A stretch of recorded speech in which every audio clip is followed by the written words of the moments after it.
Vivo की PSP।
मेरा चैन चुराती है सनम, कभी होश उड़ जाता है तो कभी नींद उड़ जाती है, मगर जब तू सपनों में आती है तो मेरा जी भर जाता है।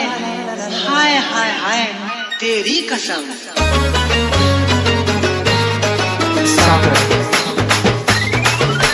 रुमुक झुमुक मेरी बातें खन के चुरी तो और गली माया जिस पूरी काटा था मैं सो। रुमुक झुमुक मेरी बातें खन के चुरी तो और गली माया जिस पूरी काटा था मैं सो। गावे मोरे दिल ये गाना दीवाना दीवाना पूरी मैं तेरे हो गया दीवाना। हाँ हाँ दीवाना दीवाना दीवाना दीवाना पूरी मैं तेरे हो गया दीवाना।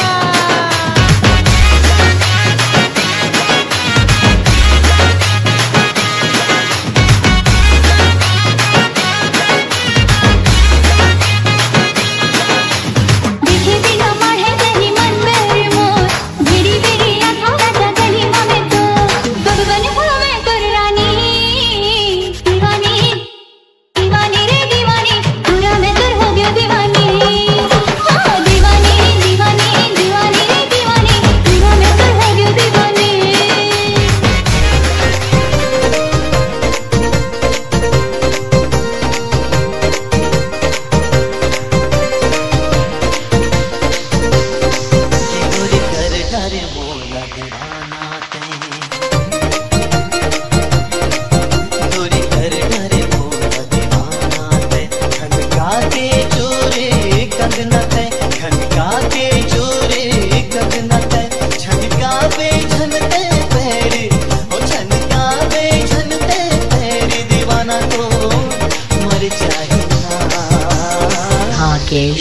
तो मर जाए ना, दीवाना तो मर जाए ना, दीवाना तो मर जाए ना, दीवाना तो मर जाए ना।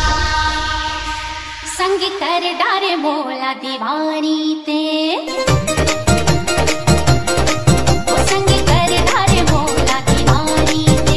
तोर मीठी मीठी बोली बेनारे, तोर मीठी मीठी बोली बेनारे। मुस्कावे झनते बेरी, मुस्कावे झनते बेरी। दीवानी तो मर जाए ना,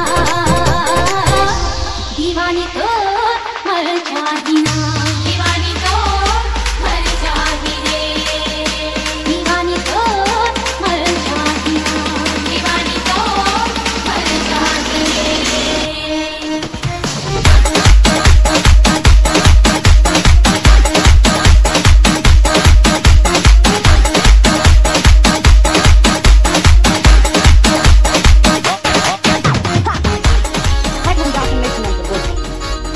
जरा ठहरियो सुन मोर बात, तोरे पाछू हम पगला हवन।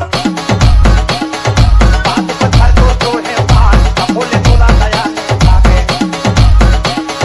नींद नहीं फंसई सराय मन के बात समझ नहीं पई।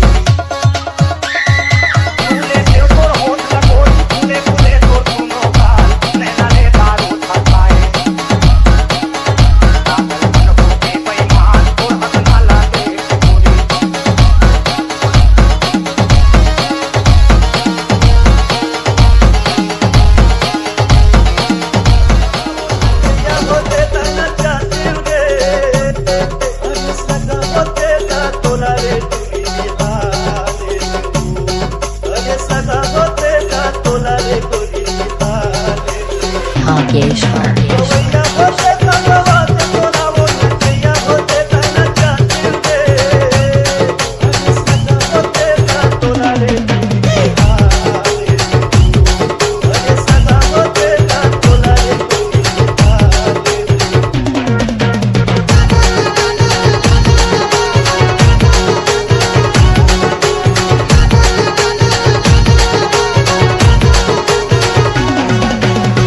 Yogesh Varma.